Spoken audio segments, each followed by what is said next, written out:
నీ స్వామంటే నీకెంత స్పెషల్ అని చెప్పమంటే శివ, అందరూ నిన్ను ఇష్టదైవంగా వాళ్ళించుకున్నారనుకుంటారు. నీ తలరాతను మార్చి నువ్వు తల ఎత్తుకు బ్రతికేలా నేను భక్తుడనేవాడు ఆఖరికి నీ దగ్గరికే చేరాలి.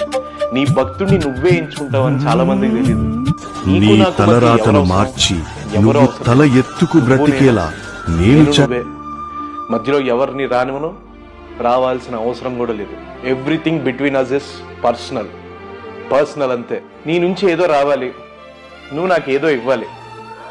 నాకు రావాల్సింది రాలేదని, దక్కాల్సింది ఆలస్యమైందని నేను నిందించగలనా? నీ గురించి తెలీదా? నాకు తెలుసు కదా. అయినా నిన్ను కోరికల కోసం మొక్కేస్తాయి నేను ఎప్పుడో దాటిపోయాను మహాదేవా. కేవలం నీ ప్రేమను అనుభవించడంలో మునిగిపోయాను నేను. అయినా నీ భక్తుడిని ఎలా చూస్తావో మాకు తెలీదా? కన్నప్పని ఏం చేసావు నువ్వు? కాళహస్తిలో నువ్వు కిందుండి